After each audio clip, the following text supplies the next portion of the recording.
नमस्कार। ये आकाशवाणी पटना है। अब आप अभिषेक दास से प्रादेशिक समाचार सुनिए। रेलवे में नौकरी के बदले जमीन घोटाला मामले में दिल्ली की एक अदालत ने राजद अध्यक्ष लालू प्रसाद और उनके परिवार के खिलाफ आरोप तय कर दिए हैं।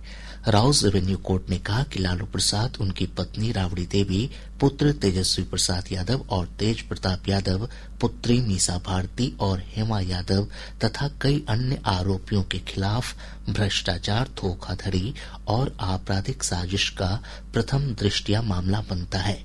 अदालत ने राजद अध्यक्ष और उनके परिजनों के खिलाफ भ्रष्टाचार निवारण अधिनियम 1988 की धाराओं के तहत अन्य अपराधों के साथ यह आरोप तय किए हैं। विशेष न्यायाधीश ने कहा कि लालू प्रसाद और उनके परिवार के सदस्यों ने आपराधिक साजिश रची है। इन लोगों ने कथित तौर पर अचल संपत्ति हासिल करने के लिए रेलवे में रोजगार को हथियार के रूप में इस्तेमाल किया। सीबीआई के अनुसार कथित तौर पर रेलवे में नौकरियां देने के लिए लालू परिवार के सदस्यों और उनसे जुड़ी एक कंपनी ने बाजार मूल्य से कम दरों पर और ज्यादातर नकद लेनदेन के माध्यम से भूमि अधिग्रहण किया। विकसित भारत युवा नेता संवाद 2026 का दूसरा संस्करण आज नई दिल्ली में शुरू हो गया है। कार्यक्रम का औपचारिक उद्घाटन कल राष्ट्रीय सुरक्षा सलाहकार अजीत डोभाल करेंगे।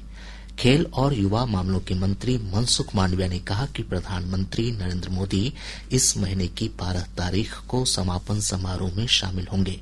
इस दौरान प्रधानमंत्री देश के युवा नेताओं से संवाद करेंगे। श्री मांडविया ने कहा कि 4 दिवसीय इस कार्यक्रम में देश और विदेश से 2500 से अधिक युवा भाग ले रहे हैं।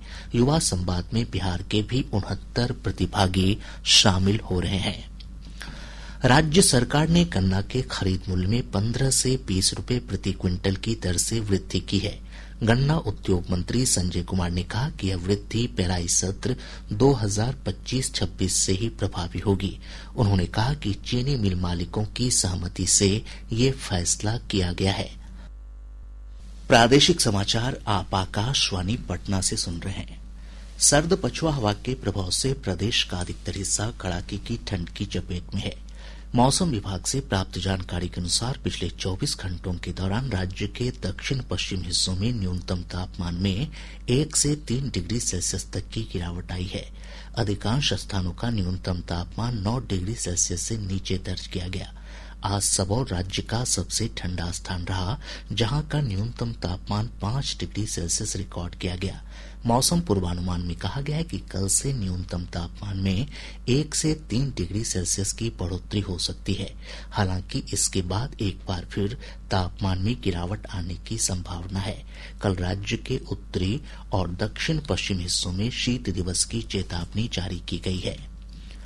उप मुख्यमंत्री सम्राट चौधरी के खिलाफ सोशल मीडिया पर आपत्तिजनक वीडियो डालने के मामले में पुलिस ने मुंगेर जिले के हरपुर थाना के शिसुआ गांव से एक युवक को गिरफ्तार किया है। अररिया जिले के नरपतगंज थाना क्षेत्र से पुलिस ने एक ट्रक से 180 कार्टन शराब के साथ 2 तस्करों को गिरफ्तार किया। वहीं जिले के मालगांव थाना क्षेत्र से पुलिस ने साइबर ठग गिरोह के 5 सदस्यों को गिरफ्तार किया है। इसके साथ ही आकाशवाणी पटना से प्रसारित प्रादेशिक समाचार का ये अंक समाप्त हुआ।